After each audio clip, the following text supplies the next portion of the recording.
अस्सलाम वालेकुम दोस्तों, ਇਹ ਦੇਖੋ जनाब पाकिस्तानियों का नवा जुगाड़ लोडर के नाल जनाब तूड़ी लोड हो रही है। यह देख सकते हो तुसी, पाकिस्तानी किसी तो कम नहीं है। नवा जुगाड़ नवा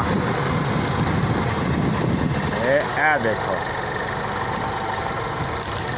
ट्राली तूड़ी लोड हो रही है। वह आसान तरीन तरीका है लोडर के जरिए तूड़ी लोड करना। बाकट वाला ट्रैक्टर है और यह जनाब जैक वाली ट्राली है और वो जनाब देख लो कैसा ज़बरदस्त। तो बाकट नाल दोबारा लिताड़ भी देंगे है। वाह जी वाह, पाकिस्तानी छा गए ने। यह 480 4x4 जैक वाली मगर ट्राली उच्ची बाडी वाली। यह देख लो बाकट के नाल तूड़ी ट्राली च लोड हो रही है। क्या ज़बरदस्त तरीका ईजाद किया इन्होंने। यह देख लो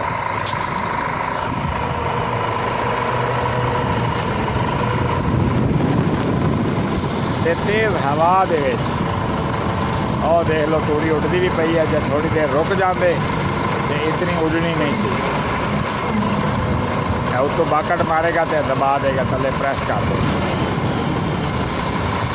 ये है देखो, वाह जी वाह।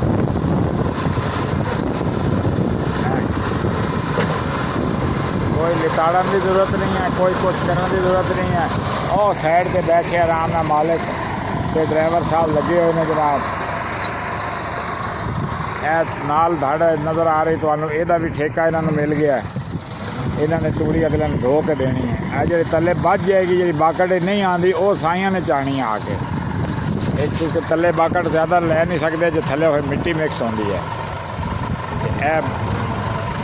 कोई एक दो गड्डियाँ बननियां ने जड़ियाँ कि मतलब इन्होंने थोड़ा जहा चाहना पेगा आप। बाकी है सारा लोड हो गया तो एको बारी चला जाएगा। ज़बरदस्त तरीका।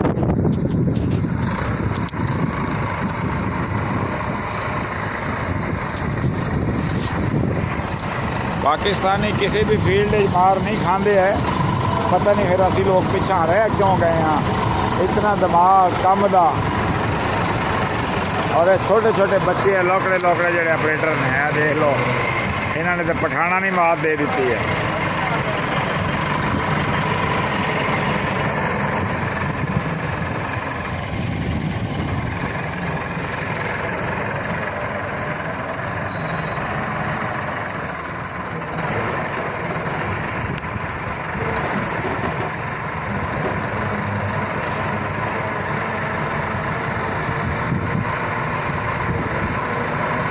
ये सारे नानकियों दादकियों जो ऑपरेटर है ना जी, ये सारे ही जुगाड़ी है माशाल्लाह। साढ़े मामे का पुत्र है तो वो भी बड़े काबिल इंसान ने।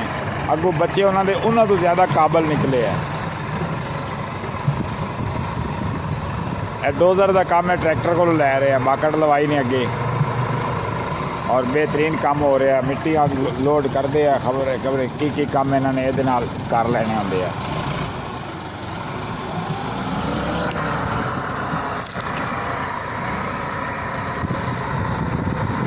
इन्होंने को बादशाह ट्राली का रेट भी पूछ के तुहानू दसने। यह बहुत काम आसान है, रेड़िया नालों तो लेबर लाने नालों यह बेहतर काम है।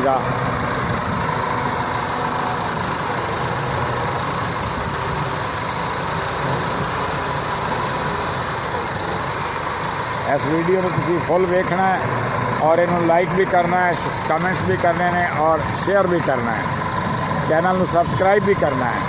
तो यहो जी ज़बरदस्त वीडियो मेरे ही चैनल पर मिलणगियां इंशाअल्लाह। यह तो वो है ना मैसी वड्डा है तो यह Fiat 480 4x4। यह सारा कबाड़ जो लैके इन्होंने जोड़िया है। तुसी देख सकते हो 4x4 है। अगले व्हील भी जोर लाते हैं तो पिछले भी लाते हैं। यह देख सकते हो साढ़े इलाके पहला ट्रैक्टर है 4x4 Fiat 480 4x4 special 4x4 ਗੱਡੀਆਂ ਦੇ 4x4 ਦੇਖੀਆਂ ਸਨ, ਡੰਪਰ ਵੀ ਦੇਖੇ ਨੇ, ਟਰੈਕਟਰ ਅਸੀਂ ਤੇ ਪਹਿਲੀ ਵਾਰੀ ਦੇਖਿਆ। ਔਰ ਇਹ ਕਬਾੜ 'ਚ ਲਿਆ ਕੇ ਇਹਨਾਂ ਨੇ ਐਸਾ ਜ਼ਬਰਦਸਤ ਤਿਆਰ ਕੀਤਾ। ਸਰਗੋਧੇ ਕਬਾੜ ਏਸ਼ੀਆ ਦਾ ਸਭ ਤੋਂ ਵੱਡਾ ਟਰੈਕਟਰਾਂ ਦਾ ਕਬਾੜ ਹੈ, ਸਰਗੋਧੇ 'ਚ ਹੈਗਾ। ਔਰ ਇਸ ਟਰੈਕਟਰ ਦੇ ਆਪਰੇਟਰ ਨਾਲ ਤੁਹਾਡੀ ਮੁਲਾਕਾਤ ਕਰਾਣੀ। ਹਾਂਜੀ ਇੱਕ ਮਿੰਟ ਜੀ, ਤੁਸੀਂ ਜ਼ਰਾ ਰੁਕਣਾ ਹੈ। ਇਹ ਦੱਸੋ ਇੱਕ ਫੇਰੇ ਦਾ ਕਿੰਨੇ ਪੈਸੇ ਲੈਂਦੇ ਹੋ?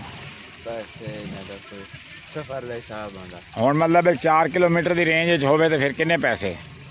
4 ਕਿਲੋਮੀਟਰ ਦੀ ਰੇਂਜ ਹੈ ਤਕਰੀਬਨ ਉਸ ਕੋਈ 2000 ਹੈ ਤਕਰੀਬਨ ਫੇਰੇ ਦਾ। 2000 ਫੇਰੇ ਦਾ 4 ਕਿਲੋਮੀਟਰ ਦੀ ਰੇਂਜ ਹੈ। ਤੇ ਜਦ ਕਿਲੋਮੀਟਰ ਅੱਧੇ ਦੀ ਗੱਲ ਹੋਵੇ ਤਾਂ ਫਿਰ ਮੋੜੋ ਘੱਟ ਹੋਵੇ। ਘੱਟ ਹੋ। ਵੈਸੇ ਤੁਸੀਂ ਆਪਣਾ ਨੰਬਰ ਬੋਲ ਦਿਓ, ਇਹ ਵੀਡੀਓ ਤੁਹਾਡੀ ਸ਼ਾਮ ਤੱਕ ਪੂਰੇ ਇਲਾਕੇ 'ਚ ਫੈਲ ਜਾਣੀ ਹੈ। 0345 0345 10 26 124 10 26 124। ਜਨਾਬ ਕਿਸੇ ਤੂੜੀ ਸਟਵਾਉਣੀ ਹੋਵੇ ਤੇ ਉਹ ਰਾਬਤਾ ਕਰ ਸਕਦੇ ਹੋ ਤੁਸੀਂ।